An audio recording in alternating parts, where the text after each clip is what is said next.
રિક્ષામાં બેસતા જરા સાવધાન થઈ જજો. ઊંઝામાં એક એવી ગેંગ પકડાઈ છે કે જેણે રિક્ષામાં મુસાફરોના સ્વાંગમાં 3 મુસાફરોને લૂંટી લીધા. 1000-2000 નહીં, પરંતુ લગભગ 4,80,000 જેટલા અલગ અલગ 3 ઘટનાઓમાં મુસાફરોને લૂંટી લેવાની આ ઘટના સામે આવી છે, જેમાં મુસાફર બની અને રિક્ષા લઈને નીકળેલી આ ગેંગના એટલે કે રિક્ષા ગેંગના 2 શખ્સોની પોલીસે ધરપકડ કરી છે. આ સમગ્ર ગેંગમાં એક મહિલા પણ સામેલ હતી, જે ઘટનામાં ઊંઝામાં 3 ફરિયાદો નોંધાઈ હતી. જે સમગ્ર ઘટના મામલે ફરિયાદોના આધારે આ રિક્ષા ગેંગને મહેસાણા પોલીસે પકડી પાડી છે અને બાકીના ફરાર આરોપીઓની પણ પોલીસે શોધખોળ હાથ ધરી છે.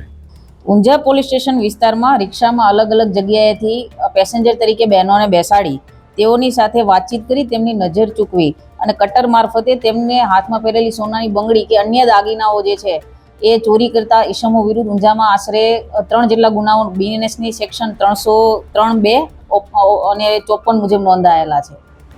તેમને કઈ રીતે પકડી પાડવામાં આવ્યા હતા?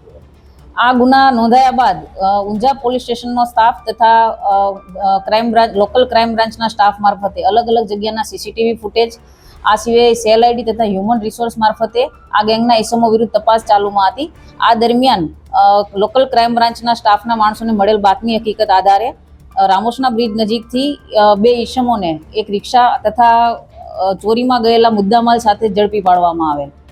હાલમાંથી તેમના પાસે કેટલો મુદ્દામાલ રિકવર કરવામાં આવ્યો છે અને તેના નામ શું છે? આ બંને ઇસમો જે મુદ્દામાલ સાથે ઝડપાયેલા છે તેમનું નામ છે સલમાન ગુલાબ નબી વોહરા, જે આણંદના રહેવાસી છે, તથા બીજા ઈસમનું નામ છે સલમાન ખાન ઉર્ફે સલ્લુ કયુમ ખાન પઠાણ, કે જેઓ મહેમદાબાદના રહેવાસી છે. અને તેમની પાસેથી સોનાની બંગડી, સોનાનો દોરો, સોનાનું પેન્ડલ, મોબાઈલ ફોન અને રિક્ષા એમ મળી કુલ 5,40,700નો મુદ્દામાલ રિકવર થયેલ છે. આ સિવાય આ ગુનાના કામે અન્ય 2 ઈસમોને પકડવાના બાકીમાં છે, જેમની તપાસ હાલ ચાલુમાં છે. આ જે ઇસમો છે એ અન્ય કોઈ ગુનામાં સંડોવાયેલા છે કે? એ બાબતે હાલમાં તપાસ તજવીજ ચાલુમાં છે. મહેસાણાથી મનીષ મિસ્ત્રી, ગુજરાત તક.